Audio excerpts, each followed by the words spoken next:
is a new legislative proposal to speed up the deportation of asylum seekers that didn't get permission to stay in the European Union. Their claims are processed in state reception centers like this one. In a move to shore up the asylum and migration rules, the European Commission is even now considering sending the returnees to deportation centers outside the bloc. This week's EU Decoded explains the common European system for returns. The revised regulation fills a gap within the Pact on Migration and Asylum to be implemented from June 2026. This specific proposal wants to address the fact that only about 20% of yearly deportation orders are carried out, according to Eurostat. Lists of safe countries of origin and safe third countries to which people whose asylum applications are rejected may be sent should be defined. Deportation centers, called return hubs, could be built in countries outside the EU. The non-EU countries would receive financial incentives from EU states to host these centers, but some returnees may never have been in those countries. We asked Europeans what they think about what people describe as outsourcing of migration policy. Io penso che noi dovremmo ricordarci di quando siamo stati noi migranti, essere un po' più umani con tutti. Se lo fossimo, vivremmo in una società migliore. Sono favorevole perché per me se tu non hai un diritto a rimanere, un permesso regolare, non è giusto che tu stia qui da noi, quindi devi essere da un'altra parte. Capisco queste persone che migrano verso i nostri paesi perché vengono da situazioni estremamente difficili e delicate. Però certo è anche vero che una regolamentazione un po' più accentuata sicuramente ci vuole. Δηλαδή πρέπει να εξετάζεται κάθε περίπτωση ξεχωριστά και αυτοί που έχουν αρνητικό παρελθόν να μεταφέρονται. Γιατί εδώ υπάρχει ανάγκη για εργατικά χέρια. Δηλαδή για παράδειγμα στα έργα του Μητροπολιτικού Πάρκου στο Ελληνικό λέει η εργολήπτρια εταιρεία ότι έχει έλλειμμα εργατικών χεριών. Άρα... With us is Jorge Liboreiro, who has been following migration and asylum policy for Euronews. Until recently, the European Commission rejected this idea of the so-called deportation centers in non-EU countries. What has changed in the meantime? Well, basically the politics change. Europe as a whole has moved further to the right gradually, and ideas that used to be more common in far-right circles, hard-right circles, like outsourcing of migration, gradually move into the mainstream. And the Commission responded to this by incorporating the policy into its own policy, but it's really a normalization of a policy that used to be considered extreme.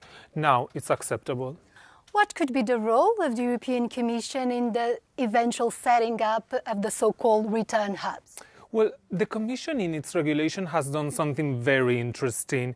It has put forward several articles that establish the legal basis for member states to build these deportation centers outside of the European Union.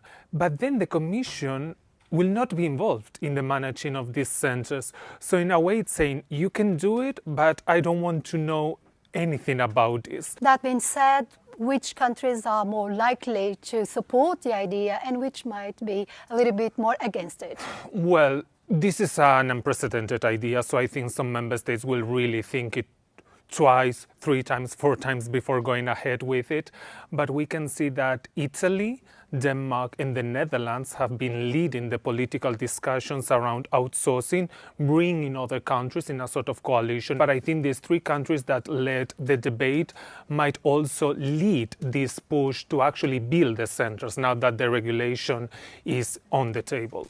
The regulation states that the rejected asylum seeker must cooperate with the authorities, including providing ID and biometric information, as well as not absconding to another member state.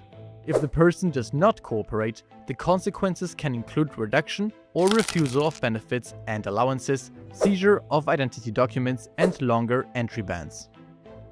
We discussed the pros and cons with 2 members of the European Parliament who have very different positions on this proposal, and that we'll discuss it in the Justice and Home Affairs Committee.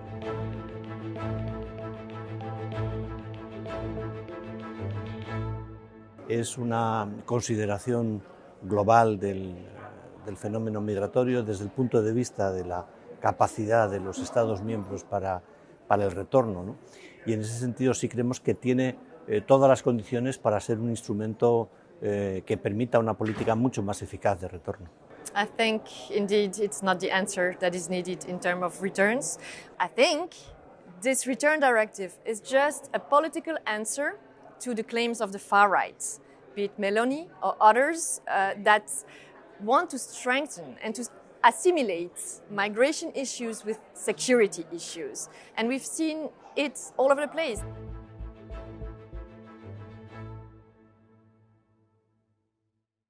Los centros de retorno podrán establecerse mediante acuerdos bilaterales de los Estados miembros con terceros países. Cuando estos acuerdos se produzcan, lo que el reglamento prevé es que sí que la Unión Europea va a imponer unos determinados contenidos a esos acuerdos, precisamente para que se garantice el respeto de los derechos fundamentales y muy en especial de aquellas personas más vulnerables. There will be no monitoring of fundamental rights, even if it's claimed so. How will the EU check whether on the ground in the third countries the human rights of people will be respected? We see that already today, without these official apps, there are human rights violations all over the place.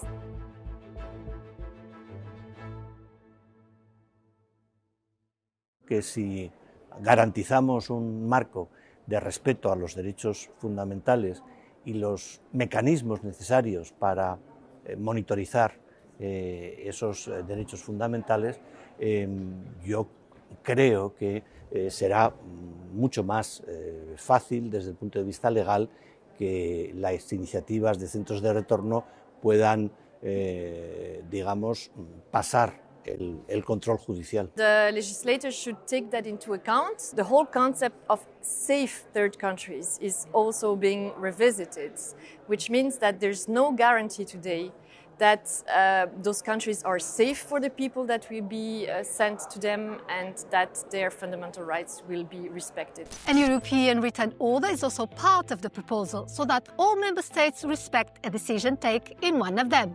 So, will this be enough to increase solidarity and cooperation between member states on such a controversial issue such as migration? Anyway, the concept of Fortress Europe seems to be consolidating in a world increasingly concerned by border security.